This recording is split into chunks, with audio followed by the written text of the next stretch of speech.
अहो, शासनाचे प्रमुख म्हणून घेणारे देवेंद्र फडणवीस ही ती घेतलेली शपथ विसरले की काय?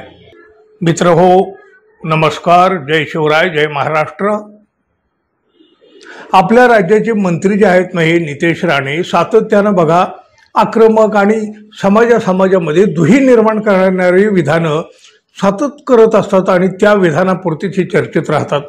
मंत्री म्हणून यांचं काम काय, त्यांच्या खात्याचा विषय काय, पण त्या संदर्भात त्यांची एकदाही चर्चा होत नाही. त्यांची ही विधानं वरवरची आक्रमक पण समाजामध्ये तेढ निर्माण करणारे असतात, जाती धर्मात द्वेष निर्माण करणारे असतात. अहो, खरं तर या मंत्री महोदयांनी मंत्रिपदाची शपथ घेतली आहे. ती कोणती शपथ होती हे तरी त्यांच्या आता लक्षात आहे की नाही कोणास ठाऊक. पण अहो, शासनाचे प्रमुख म्हणून घेणारे देवेंद्र फडणवीस ही ती घेतलेली शपथ विसरली की काय? नाही म्हणजे निदान त्यांनी तरी या राणे महोदयांना शपथेची आठवण करून द्यायला पाहिजे होती. पण ते देखील अजिबात घडत नाही. त्यामुळं फडणवीस हेच नितेश राणे यांच्या तोंडातून बोलतात की काय असा प्रश्न अनेकांना पडलेला आहे. नव्हे तसा अनेकांचा समज देखील झालेला आहे. अहो, शिवछत्रपतींच्या बाबतीत त्यांनी विधानं केली तरीही फडणवीस गप्प. आता तर काय ते झटका मटण आणि हलाल मटण.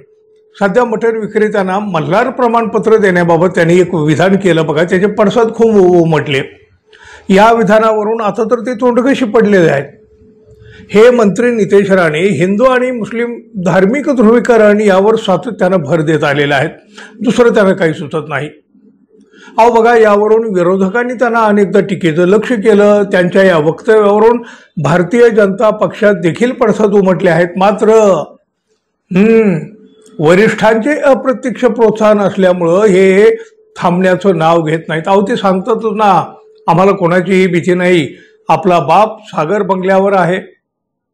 काय का बोलावं आता यावर. झटका आणि हलाल मटण विक्रीवरून त्यांनी केलेल्या वादग्रस्त विधानावरून आता ते चांगलेच अडचणीत सुद्धा सापडलेले आहेत. या विधानावरून त्यांना घरचा आहेर देखील मिळालेला आहे. एकंदरच हे विधान त्यांच्या चांगलंच अंगलट येण्याची चिन्ह आहेत. नव्हे आता ते आलेलंही आहे. विशेषतः महाराष्ट्रातील हिंदू खाटीक समाजानं मंत्री नितेश राणे यांनी राजकारणासाठी हा विषय हाताळू नये. मटण हा व्यवसायाचा भाग आहे असा एक आरसा दाखवलेला आहे या नितेश राणे यांना.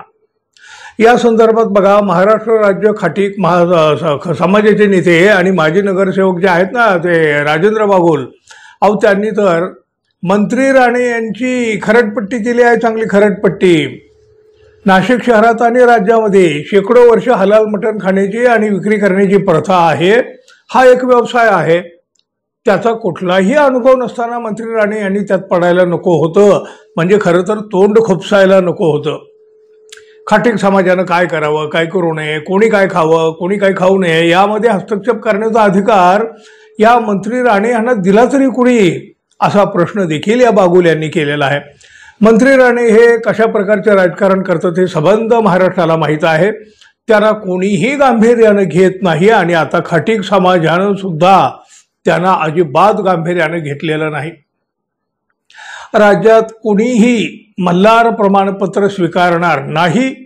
आम्ही आमचा व्यवसाय परंपरेनुसारच सुरू ठेवणार आहोत असं ठणकावून सांगत या बागुल यांनी मंत्री राणे यांच्या राजकारणाला सनसनीत चपराक दिली आहे.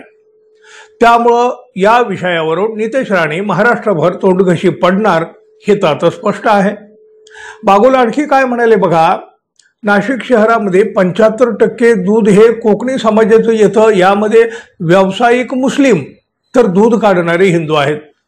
तसंच मटण व्यवसाय देखील आहे. मंत्री राणे यांना हिंदू समाजाचं नुकसान करायचं आहे का? हिंदू समाजाच्या व्यवसायावर संक्रांत आणायची आहे का? मंत्री राणे यांनी त्यांचे राजकारण खुशाल करावे, परंतु व्यावसायिकांना व्यवसाय कसा करावा हे सल्ले देण्याचं धाडस थांबवावं. आता एवढ्या स्पष्टपणे चपराक दिल्यावर तरी हे राणे थांबतील का? तोंडावर तर आपटलेच आहेत, पण यानंतर थोडीफार त्यांच्यात सुधारणा तरी होईल का? अशक्य आहे. पण आपण पाहूया. आणि हो, आपण अजून आपल्या चॅनलला सबस्क्राईब केलं नसेल तर कृपया सबस्क्राईब करावं ही अपेक्षा आहे. धन्यवाद. पुन्हा भेटू. तोपर्यंत नमस्कार, जय शिवराय, जय महाराष्ट्र.